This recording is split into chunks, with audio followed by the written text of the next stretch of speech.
ये है दैनिक प्रातःकाल का डिजिटल एडिशन प्रातःकाल लाइव। आपण आयुष्य जगत असताना कोणाला ना कोणाला गुरु मानत असतो. खरात पती पत्नीला माझ्या परिवाराने गुरु मानलं, आम्ही गुरु मानलं. माध्यमांमधून सातत्याने दाखवले जाणारे व्हिडिओ हे काही वर्षापूर्वीचे आहेत. गुरुपौर्णिमेच्या निमित्तानं अनेकांनी ती पाद्यपूजा केली, तशी मी माझ्या पतीने देखील ती पाद्यपूजा केली. 5-6 वर्षापूर्वी ज्यावेळेस आपण ज्या लोकांच्या संपर्कात असतो ते 5-6 वर्षानंतर एखाद्याचं कृत्य, एखाद्याची वैयक्तिक वागणूक, त्याचं वैयक्तिक आयुष्य याच्याबाबत आपल्याला कोणतीही सुत्रम कल्पना नसते. या देवस्थान ट्रस्टशी माझ्या कुटुंबाचा संबंध आहे, पण खरंच आणि त्याच्या वैयक्तिक आयुष्याबद्दल काही माहिती असायचं कारण नव्हतं. आजच्या बातमीत दाखवलं 2 सप्टेंबरचा फोटो आहे. खरं हा माझा फोटो आहे 12 सप्टेंबरचा. ह्याच्यावरची 1 तारीख पुढची खोडली आणि 2 सप्टेंबर दाखवलं आणि काहीतरी त्या दिवशी अमावस्या पौर्णिमा काहीतरी आहे असं चुकीचं दाखवलं.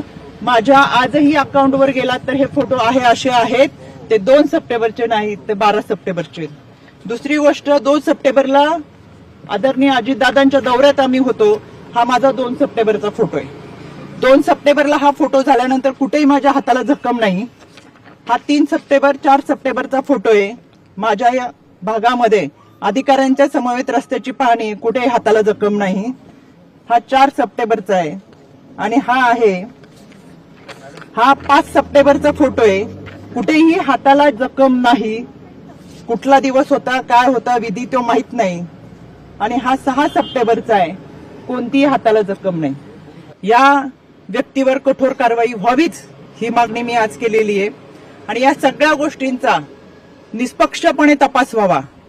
त्याच्यामुळे मी आज राज्य महिला आयोगाच्या अध्यक्षपदाचा राजीनामा माझ्या नेत्या आदरणीय सुनेत्रा वहिनी यांच्याकडे मी सुपूर्द केलेला आहे. याबाबतचा जो काही निर्णय असेल तो आदरणीय वहिनी घेतील. आपल्याशी बोलण्यासाठी मी सविस्तर पुराव्यासहित पत्रकार परिषद घेतली. यामध्ये पोलिसांनी खोलवर निष्पक्षपणे तपास करावा हे मी परवाच सांगितलेलं आहे. त्याच्यासाठी आज मी पोलीस महासंचालक यांची भेट घेतली. त्यांना देखील या तपासाबाबतचं पत्र दिले, जे मी तुम्हाला माध्यमातून सुद्धा दिलंय. त्यानंतर मी राज्याचे मुख्यमंत्री आदरणीय देवेंद्रजी फडणवीस साहेब यांची भेट घेतली. त्यांनाही ते पत्र दिले, ते मी तुम्हाला माध्यमातून दिलेले. मी आता आदरणीय सुनेत्रा वहिनी, राष्ट्रवादी काँग्रेस पक्षाच्या आमच्या राष्ट्रीय अध्यक्ष, आमच्या नेत्या यांची भेट घेतली. आणि एकंदर हा सगळ्या घटनेचा तपास हा पारदर्शकपणे व्हावा, निष्पक्षपणे व्हावा यासाठीची मागणी केली.